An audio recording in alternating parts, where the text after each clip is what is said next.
우리가 오늘 본 이 민수기 31장은 25장에서 시작된 미디안과의 갈등이 마무리되는 장면을 보여줍니다. 이 민수기 25장에서 이스라엘 백성들은 모압과 미디안 사람들의 유혹에 빠져 우상 숭배와 음행의 죄를 저질렀고, 그로 인해 하나님의 진노가 임해서 2만 4천 명이 연병으로 죽는 그런 심판을 받았습니다. 이에 하나님께서는 25장 16절과 18절 말씀에서 이 미디안을 치라고 명령을 내리시죠. 그런데 26장부터 30장에 가서는 갑자기 하나님의 명령을 따르는 것이 아니라 인구조사와 후계자 문제, 또 절기규례, 서원법 등 이스라엘 공동체가 이 약속의 땅을 차지하기 전에 정비해야 할 다양한 주제들을 먼저 다루고 있는 것을 보게 됩니다.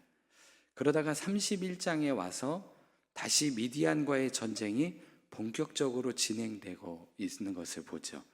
그리고 마지막 36장까지 약속의 땅을 향한 마지막 준비 과정이 시작되는 것을 볼 수가 있습니다. 그런 의미에서 오늘 이 31장은 하나님께서 명령하신 대로 이스라엘이 미디안을 공격하여 하나님의 공의를 실행하는 것을 보게 됩니다. 이 일을 좀 자세히 살펴보면 먼저 1절부터 이 12절 말씀에서 하나님은 미디안과의 전쟁을 선포하십니다. 이 미디안과의 전쟁은 개인적인 원한의 전쟁이 아닌 바로 하나님의 공의로우심을 보여주는 그런 심판에 가까운 전쟁입니다.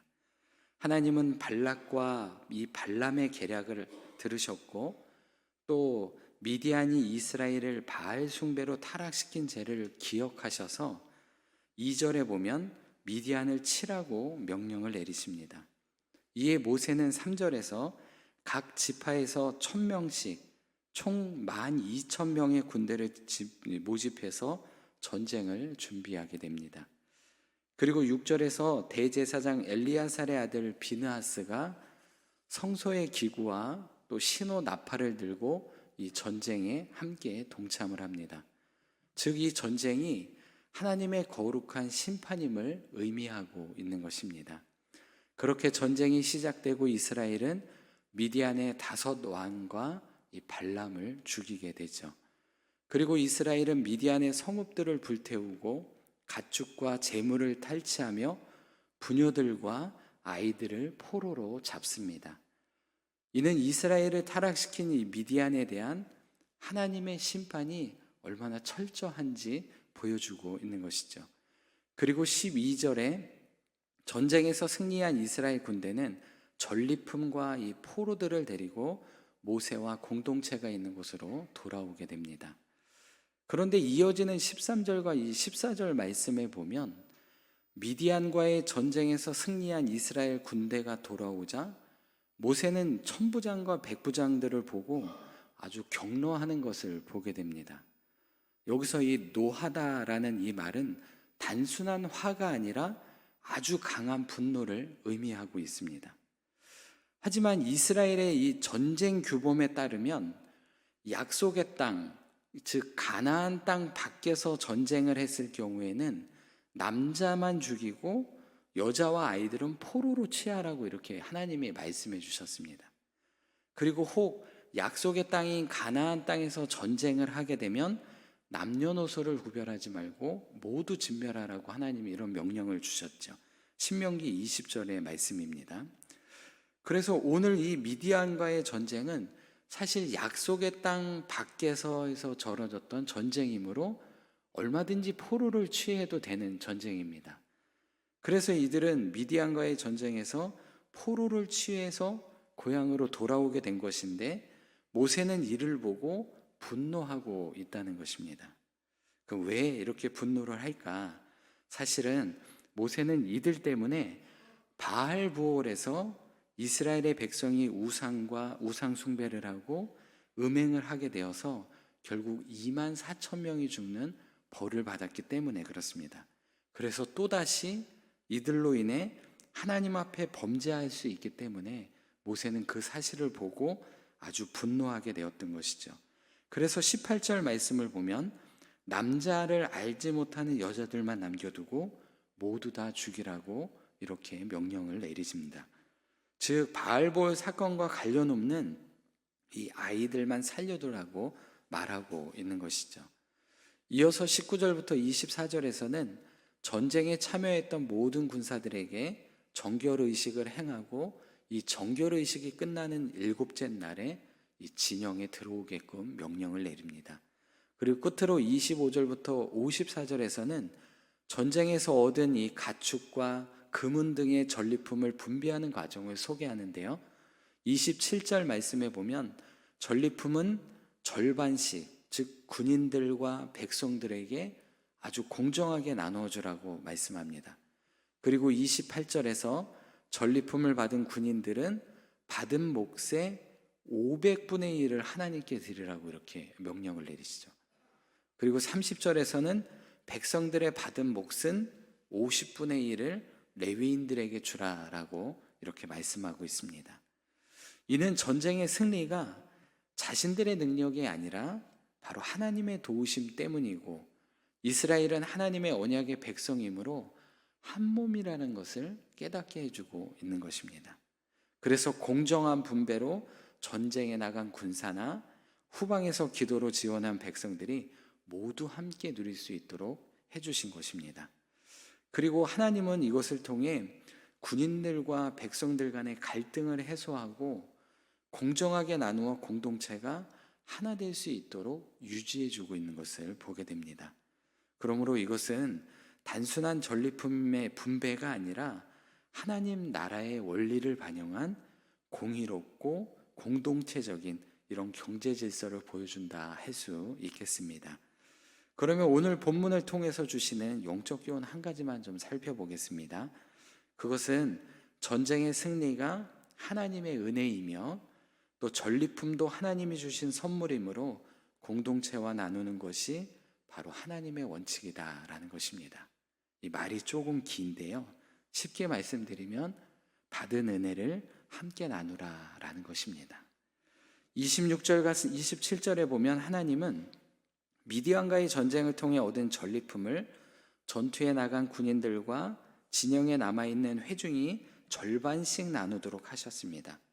이것은 전쟁에 직접 참여하지 않은 백성들도 이 전리품을 공평하게 받을 수 있도록 조치하신 것이죠. 그런데 이러한 분배 방식은 전쟁에 나가서 목숨을 걸고 싸운 사람들의 입장에서 보면 이게 너무나도 억울한 그런 상황일 수 있습니다. 하지만 하나님께서는 승리라는 것은 군인들의 힘으로 이루어진 것이 아니라 바로 하나님의 힘으로, 하나님의 도움으로 이루어진 것이라는 것을 온전하게 가르쳐 주고 있습니다. 따라서 전리품 역시 전쟁에 참여한 사람들의 몫이 아니라 이스라엘 전체를 위한 바로 하나님의 선물이 된다는 것이죠. 우리는 종종 내가 노력해서 얻은 것은 내 것이라고 생각할 때가 참 많이 있습니다. 이거 당연한 말이겠지만, 하지만 성경을 보면 우리가 가진 모든 것이 바로 하나님께서 주신 것이다 라고 이렇게 말씀을 합니다. 신명기 8장 18절에 보면 내게 재물을 얻을 능력을 주신 이가 내 하나님 여호와이심을 기억하라 라고 말씀하죠. 또 고린도전서 4장 7절에도 보면 내게 있는 것 중에 받지 아니한 것이 무엇이냐라고 이렇게 말씀하고 있습니다.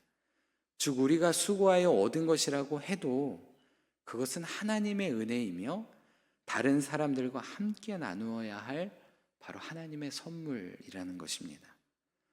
그러므로 하나님께서는 우리가 가진 것을 그저 혼자 자신만을 위해 사용하라는 것이 아니라 바로 공동체를 위해 함께 나누라고 주신다는 것입니다.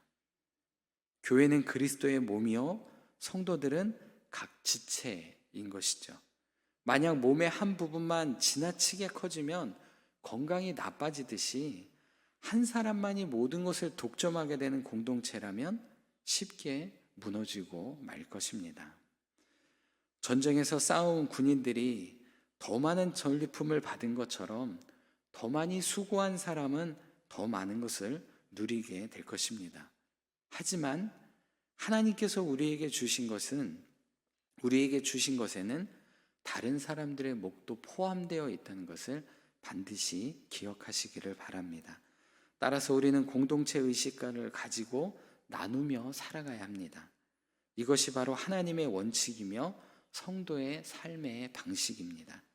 오늘 이 말씀을 기억하시면서 우리 주위를 한번 돌아보시고 우리의 도움이 또 우리의 기도가 필요한 이들에게 이 하나님의 선물을 나누어 주는 복된 하루가 되시기를 바랍니다. 기도하겠습니다. 사랑과 은혜가 충만하신 아버지 하나님, 우리의 가진 모든 것이 하나님의 은혜로 주어진 선물임을 고백합니다. 우리의 힘과 노력으로 얻은 것처럼 보이지만 생명을 주시고 건강을 허락하시며 일할 능력을 주신 분이 바로 하나님이심을 우리가 잊지 않게 하여 주옵소서. 이스라엘 백성들에게 전리품을 나누게 하신 것처럼 우리도 하나님이 주신 축복을 혼자만이 아니라 가정과 교회, 이웃과 함께 나누며 살아가게 하여 주옵소서. 특별히 수술 후 회복 중이신 우리 장항희 담임 목사님을 붙들어 주시고 하루하루 강건함을 더하여 주옵소서. 치유의 손길로 회복의 속도를 빠르게 하시고 하나님의 평안과 기쁨이 우리 목사님의 삶에 가득하게 하여 주옵소서. 또한 질병으로 고통받는 환우분들을 기억하여 주시고 주님의 치유의 손길로 만져주시며 육체뿐만 아니라 마음과 영혼까지 새 힘을 얻게 하여 주옵소서. 그들이 낙심하지 않고 하나님의 위로와 사랑 안에서 희망을 품고 회복의 길을 걸어가게 하여 주옵소서. 또한 새벽마다 찬양으로 헌신하는 우리 천사 찬양대를 기억하여 주옵소서. 이른 새벽부터 하나님께 찬양으로 영광 돌리며 예배를 깨우는 찬양대원들에게 하늘의 기쁨과 은혜를 더하여 주옵소서. 매일의 헌신 가운데 지치지 않도록 새 힘과 건강 주시고 각자의 삶에도 주님의 풍성한 은혜가 넘쳐날 수 있도록 은혜를 부어 주옵소서. 찬양을 통해 하나님께 영광 돌리는 삶을 살아갈 수 있도록 인도하여 주시고 그들의 가정과 일터에 하나님의 평안과 축복이 가득하게 하여 주옵소서. 오늘도 우리에게 주신 말씀을 마음에 새기고 삶 속에서 실천하는 믿음의 사람들이 되게 하여 주시며 우리를 사랑하시는 예수님의 이름으로 기도드리옵나이다. 아멘.